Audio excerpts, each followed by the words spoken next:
بالکل. اور نظم کے حوالے سے کب تعارف ہوا آپ کا سلمان سروس سے؟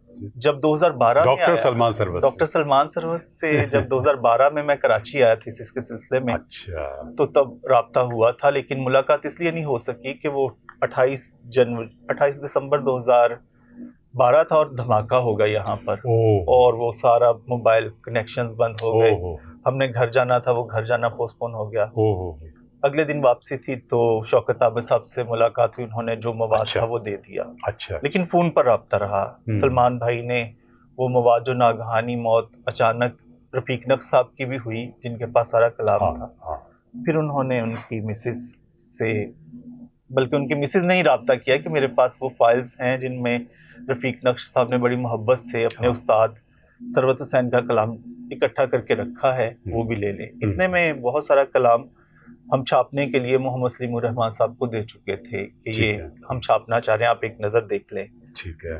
تو ایک بڑی شخصیت. ہاں جی، سلیم الرحمان، کیونکہ ان سے بہت محبت کرتے تھے ثروت حسین، اور ان کو باقاعدگی سے خطوط لکھتے رہتے تھے، اور ان کو درجنوں خطوط لکھے جو سلیم الرحمان، کیا بات، محمد سلیم الرحمان صاحب نے محمد مکالمہ میں مبین مرزا صاحب کے رسالے میں چھپوا دیے تھے. یوں یہ تحقیقی کام چلتا رہا اور اس میں چیزیں ایڈ بھی ہوتی رہیں، زیادہ تر چیزیں. اور پھر وہ آپ کا جو ایم فل کا مقالہ تھا وہ بھی پھر اکادمی نے شائع کر دیا. وہ بھی 2025 میں وہ اکادمی ادبیات سے اور اس میں کچھ چیزیں ترمیم کے ساتھ ہوا. جی، ترمیم کے ساتھ اس میں ترمیم ہے، کیونکہ اکادمی کا اپنا ایک انداز ہے چیزوں کو پیش کرنے. تو کیسا آپ کو جو ہے ثروت حسین کی شاعری سے، تو ظاہر ایک زمانہ ان کا معترف ہے ان کی شاعری کا، اور جو لوگ ان سے ملے ہیں، میں خوش نصیب ہوں کہ میری کچھ ملاقاتیں ثروت حسین صاحب سے ہوئی ہیں. تو ان کی شخصیت میں بھی بڑا جادو تھا، وہ دھیمے لہجے کے آدمی تھے اور بہت محبت سے بات کرتے تھے. کچھ چھوٹا بھی ان کے سامنے آ جاتا تھا تو وہ یعنی اس طرح بات کرتے تھے کہ وہ بھی اپنے آپ کو ذرا سا محسوس کرتا تھا کہ میری کوئی اہمیت ہے. تو یہ نزاکتیں اور یہ جو وزیداری ہے وہ ثروت حسین صاحب میں ہمیشہ موجود رہی. میرا خیال ہے کہ شروع ہی سے رہی ہوں گی، ہم نے تو بہت بعد میں دیکھا. ایک شخصیت کا جادو اور پھر ایک شاعری کا جادو، اس میں ان کی غزلیں، ان کی نظمیں. کراچی میں تو ان کا ظاہر ایک دائرہ اثر رہا ہی رہا، لیکن پنجاب میں بہت زیادہ میں دیکھتا ہوں کہ دائرہ اثر ان کا تب سے لے کر جب وہ لکھ رہے تھے. کتاب تو آدھے سیارے پر اس طرح آئی اصل میں کہ وہ ٹھیک سے پھیل بھی نہیں سکی، ٹھیک سے سامنے بھی نہیں آ سکی، باوجود جو بھی رہے ہوں معاملات. حالانکہ وہ قاسمی صاحب کے ادارے ہی سے شائع ہوئی، حسین نے ہی شائع کی تھی پہلا ایڈیشن. ایسے لیکن قاسمی صاحب کا ادارہ نہیں، یہ ریاض احمد ہیں. اچھا. جو اس کو چلاتے ہیں. کوسین. وہ خود چاہتے تھے کوسین میں چھپیں. وہ کہتے ہیں ہر شاعر کا ایک قبیلہ ہوتا ہے، اور میرا قبیلہ ریاض تمہاری ادارے سے چھپتا ہے. اچھا، اوکے. جو سویرا نکالتے ہیں تو اچھا، وہ سویرا بھی وہی نکالتے ہیں جو محمد سلیم الرحمان صاحب کا. محمد سلیم الرحمان صاحب اس کی ادارت کرتے ہیں، اب ان کے ساتھ شریک ہیں. ریاض صاحب اس کے مدیر ہیں. اور اس سے پہلے صلاح الدین محمود تھے. ثروت حسین صلاح الدین محمود سے بہت انسپائر بھی تھے. ان کے نام، ان کی طائر نامہ، پھر ان کی وہ فرشتگاں والی نظمیں، عجوبہ بارشیں برس گئیں. تو صلاح الدین محمود بھی طلسماتی شخصیت کے بہت زیادہ، وہ ایک افسانوی شخصیت کے طور پر یہاں موجود رہے. اور سلیم احمد اور یہاں کے جو جدید لکھنے والے ہیں وہ سب، اور وہاں پنجاب میں بھی. تو ثروت صاحب کے ساتھ جو ہے وہ ایک معاملہ تو خیر وہ یہی ہوا کہ ان کی کتابیں اس طرح شاید ٹھیک سے نہیں آ سکی، نہ مارکیٹ ہو سکی. اس کا ایک سطح پہ ان کو بھی ایک رنج کی سطح تھی ان کے اندر، اس کا اظہار انہوں نے ظاہر کم کیا. لیکن میں یہ سمجھتا ہوں کہ وہ یہ جانتے تھے کہ مجھ سے محبت کرنے والے لوگ بہت ہیں، ہر طرف ہیں، انڈیا میں بھی ہیں، یہاں بھی ہیں، پوری دنیا میں ہیں. اور وہ بہت خوش ہوتے اگر وہ آپ سے ملتے کہ ڈاکٹر عدنان بشیر جو ہیں انہوں نے ایک اپنا مشن بنایا اپنی زندگی کا، اور اتنے برس کام کیا اور تحقیق کی اور جمع کیا اور پھر اس کو شائع کیا. تو یقیناً ان کی روح خوش ہوگی، اور جو ان کے جتنے بھی چاہنے والے یا پرستار ہیں وہ آپ کے بہت شکر گزار ہیں کہ آپ نے ایک بڑا کام کیا اور ثروت حسین کو دوبارہ جوڑ کر ان کی شخصیت اور شاعری کو سامنے آپ لائے، تو کیسا رسپانس رہا یہ بتائیے کہ اس کلیات کا؟ پہلی بات تو جو آپ گفتگو فرما رہے ہیں تو ثروت حسین کا ایک شعر ہے کہ یہ موج موج تلاتم، ہاں، یہ شور ہم نفساں، کیا کہنے، یہ موج موج تلاتم، یہ شور ہم نفساں، اب اس ہجوم میں کیا ہم سا کم سخن اترے. کیا کہنے. تو اس طرح کے ہجوم میں اترنا وہ چاہتے بھی نہیں تھے، ہاں، کہ چھوٹے چھوٹے لوگ تھے اور چھوٹی چھوٹی خواہشیں، سو میں ان کے درمیان ایک داستاں بنتا گیا. ہاں، تو وہ خود کو ایسی بھیڑ سے الگ رکھنا چاہتے تھے جس میں کسی اور کے کندھے پر پاؤں رکھ کے آپ اوپر ہوں. ہاں، نہیں وہ تو خیر ان کا مزاج ہی نہیں تھا. ہٹ جاتے تھے. وہ کہتے بن شیشے کے خود ہی سنورنا بچوں سے سیکھا ہے میں نے. جیسے آپ نے فرمایا کہ بچوں سے بالکل وہ نہیں، وہ ایسا مزاج ہی نہیں تھا. یہ مزاج جو ہے شاعری میں بھی، لیکن شاعری میں بھی انہوں نے جو کیا، میں اس کے لیے ایک نظم سنانا چاہتا ہوں اور اس میں وہ سارا آ جائے گا ضرور کہ ان کی جنگ کن لوگوں سے تھے اور وہ چاہتے کیا تھے. ضرور. ان کی نظم ہے نگار خانے میں بیل. یہ ادبی دنیا کے وہ سارے بیل جو کسی اور کو نہیں گھسنے دیتے، نہ پی ٹی وی میں، نہ کسی اور ادارے میں، کہیں بھی. تو یہ کیسا ایک احتجاج ہے کہ بل ان چائنا ہاؤس جو بھی ہے. تو وہ فرماتے ہیں کہ نگار خانے میں بیل ہے اور سور ماؤں کے پاؤں پتھر کے ہو گئے ہیں. کیا کیا کوئی نہیں ہے جو رنگ و الواح کی صدا پر مبارزت کا چراغ لے کر ہوا میں نکلے. ہوا میں نکلے کہ بیل بکھرا ہوا ہے، اطراف کی صفوں کو پیوند خاک کرتا گزر رہا. کیا کیا تمام آئینے منہ قلم رنگ کے پیالے جو آج سینگوں کی نوک پر ہیں، صدا تھے، آواز تھے، بدن تھے. مگر یہ کرچیں جو میری آنکھوں میں، میرے تلووں میں چبھ رہی ہیں.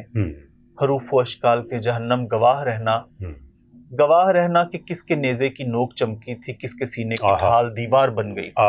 کیا کیا. تو میرے خیال میں ثروت حسین کی شاعری وہی ان کے سینے کی ڈھال ہے جو دیوار بن گئی ان لوگوں کے سامنے جنہوں نے ہمارے ادب کی اس خوبصورت نگار خانے کو شکستہ کیا ہوا تھا.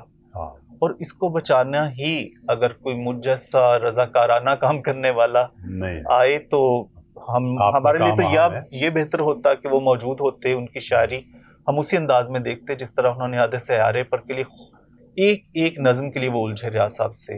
اور انہوں نے اتنے خط لکھے کہ پہلے صفحے پر اس انداز میں دائرہ ہونا چاہیے، جو آیت قرآن پاک کی لکھے اس کا ترجمہ صلاح الدین محمود صاحب کا کیا ہوا ہو، اور پھر جو شعر دے اس کا مصرع یوں آئے. تو وہ خوبصورتی، وہ التزام بات میں ہم نہیں. اب اداروں کے اپنے مسائل ہوتے ہیں. اکادمی ادبیات نے کہا کہ ایک خاص پورشن آپ نکال دیں کیونکہ ہم سرکاری ادارہ ہے وہ نہیں چھاپ سکتے. اس طرح مجلس کا جو تھا، انہوں نے بہت سارے جو تزئین و ترتیب کے ہوتے اس میں آیت والا صفحہ بھی ایک طرح سے شامل نہیں ہے ان کے، وہ اس کو پیک کرنے میں ثروت ہوتے تو اس چیز کو شاید ناپسند کرتے، اس کے لیے وہ کافی. لیکن اس کے باوجود اگر ہمارے سرکاری ادارے ان چیزوں کو چھاپ رہے ہیں، ہاں یہ بڑی بات ہے. یہ میں سمجھتا ہوں کہ یہ ایک بہت اچھی روایت ہے. ریونیو اس کے لیے کرنا، ترقی ادب کا یہ بالکل وہ ہے. عباس طابی صاحب کے ہم بہت عباس طابی صاحب کہ انہوں نے خود ذاتی دلچسپی سے یہ کتاب چھپوائی ہے، اور اس میں سب سے زیادہ فائدہ ہوا قاری کا، کہ انہوں نے کہا اس پر بوجھ نہ بنے، ہم اس کو اس انداز میں پہنچائیں کہ اگر کوئی کمرشل ادارہ چھاپتا تو سلمان بھائی نے ایک ادارے کو اس لیے انکار کر دیا، ملک کے بڑے کو، کہ وہ قاری کو رائے دینے کو تیار نہیں تھے. قیمت بہت زیادہ. سلمان بھائی کہتے ہیں ہم اپنے جو ہے کہ اگر وہ ہمیں دیتے ہیں فیملی کو کوئی پیسہ، ہم اس پر کمپرومائز کرنے کو تو تیار ہو جائیں گے، لیکن ہم اس چیز پر تیار نہیں ہوں گے کہ قاری کو پہنچ سکے. تو یہ مجلس سے چھپنے والی کتاب کا بہت بڑا فائدہ یہ کہ بہت کم قیمت میں 800 کی وہ 30% رعایت کے ساتھ قاری تک مل رہی ہے اس زمانے میں. بڑی بات ہے. اور وہ کتاب جو اگر اس کو چھاپا جاتا ہے جس انداز میں کتاب چھاپی جاتی، وہ 1000 صفحے کی کتاب ہوتی، تو یہ 600 کچھ صفحوں کی کتاب. اور اس کو ملک کے ہر شہر سے لوگوں نے پسند بھی کیا ہے اور سراہا بھی ہے. لیکن ابھی تک اس کتاب کو، جیسے آپ نے کہا کہ باوجود نہیں پہنچ سکتی کتابیں، لیکن امید ہے جس طرح آج ہم بات کر رہے ہیں 30 سال بعد ثروت حسین کی وفات کے، تو یہ جو کتابیں ہوتی ہیں وہ وقتی عارضی نہیں ہوتی، وہ اپنا زمانہ، اپنے قاری خود متعین کرتی چلی جاتی ہے. صحیح. اور ثروت کی شاعری بھی وہی ہے جو آفاقی ہے اور اردو ادب کی تاریخ میں ہمیشہ ڈسکس ہوتی رہے گی. ٹھیک ہے.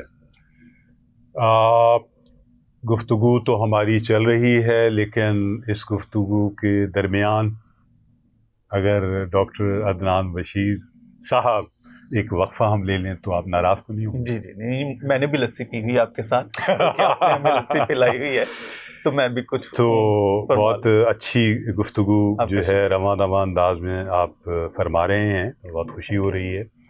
تو ہم ایک وقفہ لیتے ہیں اور پھر وقفے کے بعد دوبارہ حاضر ہوتے ہیں. اس وقت تک کے لیے ڈاکٹر عدنان بشیر اور خالد موئین کو اجازت دیجیے. خدا حافظ.